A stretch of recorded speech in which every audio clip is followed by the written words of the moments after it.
Ahora te explico la importancia de los mecanismos de defensa. El primero en definir los mecanismos de defensa fue Sigmund Freud, el famoso creador del psicoanálisis.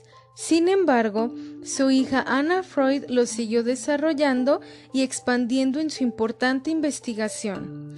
Los mecanismos de defensa son los instrumentos inconscientes principales que los individuos emplean para defenderse de emociones o pensamientos que producirán ansiedad, sentimientos depresivos o una herida en el autoestima si llegasen a la conciencia. El propósito de los mecanismos de defensa es la protección del yo frente a una ansiedad proveniente tanto de impulsos y tensiones internas, inconscientes, como de exigencias de una realidad externa. Los mecanismos de defensa son un intento de adaptación, de protección totalmente involuntaria e inconsciente. Debido a que los mecanismos de defensa estarán muy presentes en el paciente por la acción del remedio floral, es muy importante que los tomes en cuenta. Los mecanismos de defensa son un ciclo, comenzando por sensación. Esta sensación será muy desagradable para el paciente. Número 2. Introyección. Es todo lo que le molesta al paciente y no es de él. Sin embargo, él lo aprendió.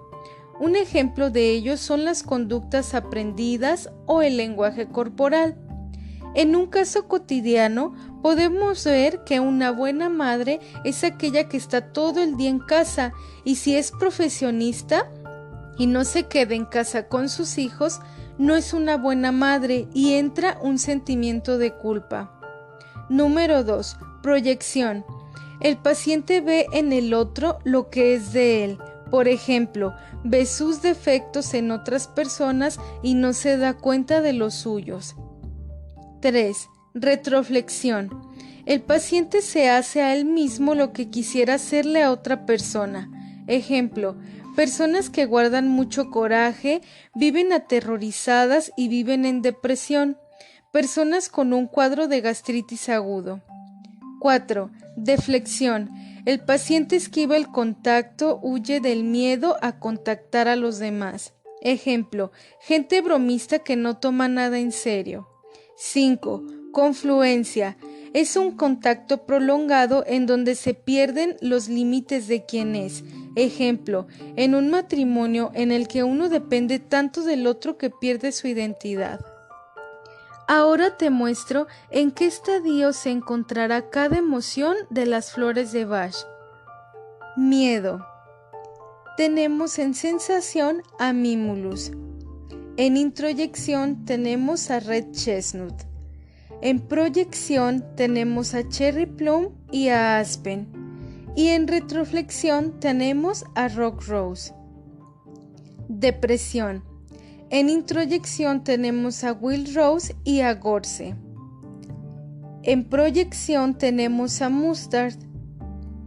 Y en deflexión tenemos a Gentian y a Honey Shuckley. Angustias. En proyección tenemos a Sweet Chestnut. Y en retroflexión tenemos a Grimony. En cambios y shocks, en deflexión tenemos a Walnut. Y en confluencia tenemos a Estrella de Belén.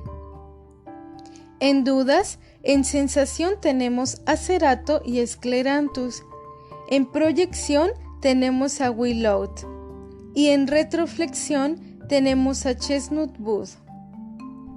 En autoestima, en sensación tenemos a Pino. En proyección tenemos a Crabapple y a Larch. En soledad tenemos en proyección a Rockwater, en retroflexión a Water Violet, Clematis e Impatience. Y en deflexión tenemos a Gearer.